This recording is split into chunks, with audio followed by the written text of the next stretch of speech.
प्यारे बच्चों, आज हम कारक के बारे में पढ़ते हैं। उनको पढ़ने से पहले हम 8 ये वाक्य हैं, इन वाक्यों को देखते हैं। लड़की पुस्तक पढ़ रही है। सचिन ने पुस्तक पढ़ी। दिनेश ने नौकर को बुलाया, वह कलम से लिखता है। कमल ने बड़े भाई के लिए कपड़े खरीदे। दिव्या ने छोटे भाई को रुपये दिए। पेड़ से पत्ता गिरा। मोहन कमरे में सो रहा है। इन वाक्यों में संज्ञा का क्रिया से संबंध बताने के लिए कुछ चिन्हों जैसे ने, को, से के लिए, में आदि का प्रयोग हुआ है। इन्हें प्रसर्ग यानी कारक चिन्ह या विभक्ति चिन्ह भी कहा जाता है। कारक किसी वाक्य में प्रयुक्त संज्ञा या सर्वनाम पदों का उस वाक्य की क्रिया से जो संबंध होता है उसे कारक कहते हैं। कारक के 8 भेद होते हैं: कर्ता, कर्म, करण, संप्रदान, अपादान, अधिकरण, संबंध कारक और संबोधन।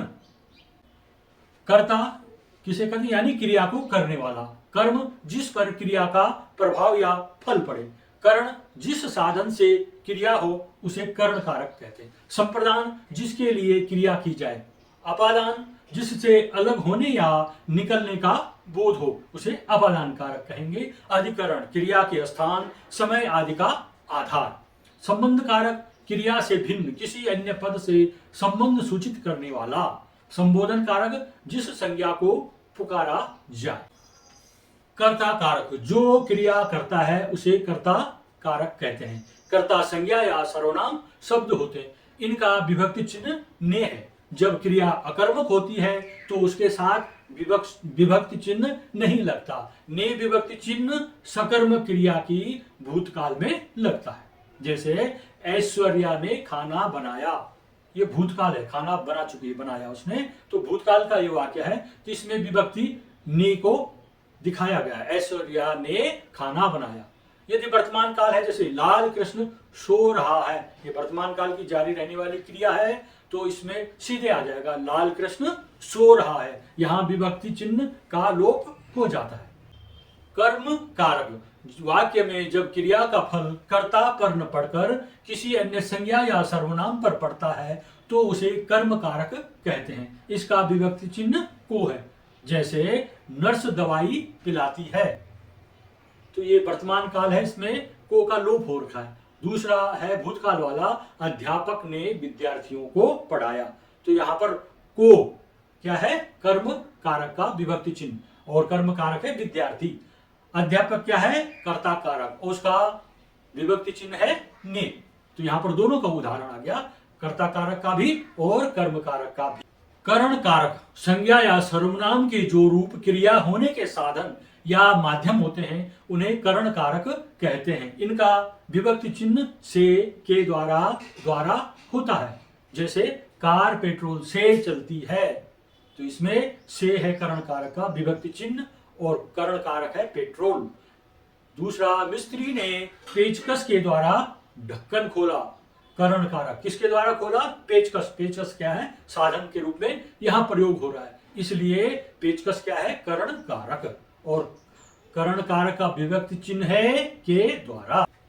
संप्रदान कारक संज्ञा या सर्वनाम के जिस रूप से किसी को देने या किसी के लिए कुछ कार्य करने का पता चलता है उसे संप्रदान कारक कहते हैं। इसका विभक्ति चिन्ह को के लिए होता है।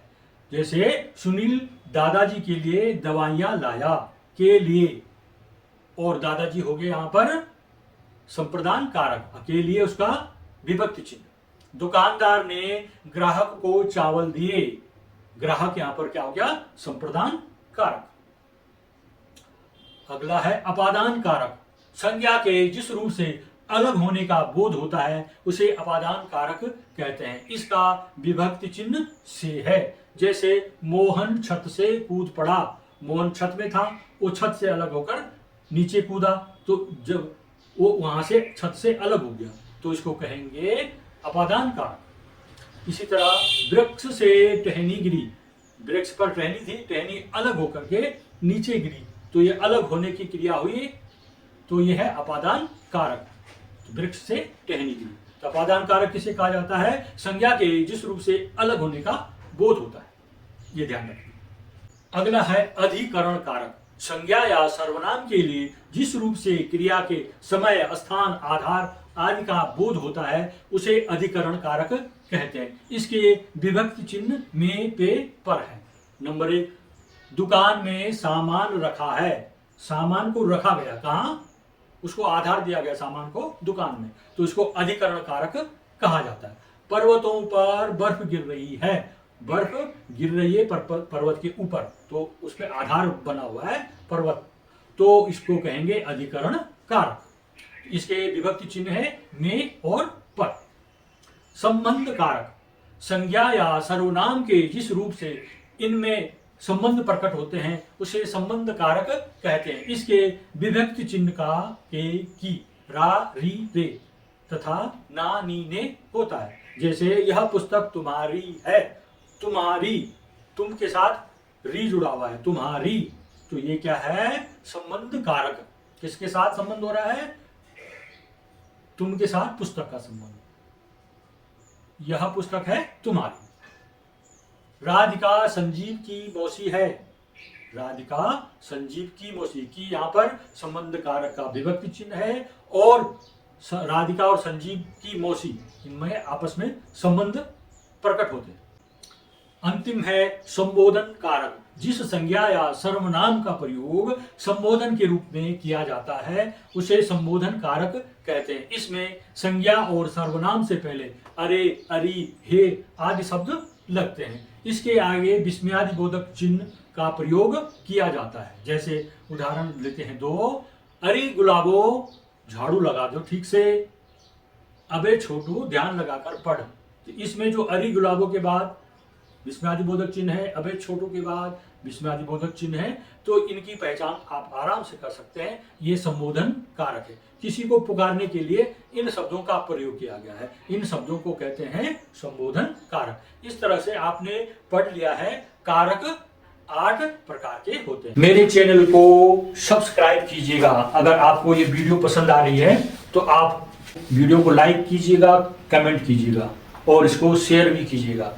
अगर आप इस चैनल में नए हैं तो मेरे चैनल को सब्सक्राइब भी कीजिएगा। धन्यवाद।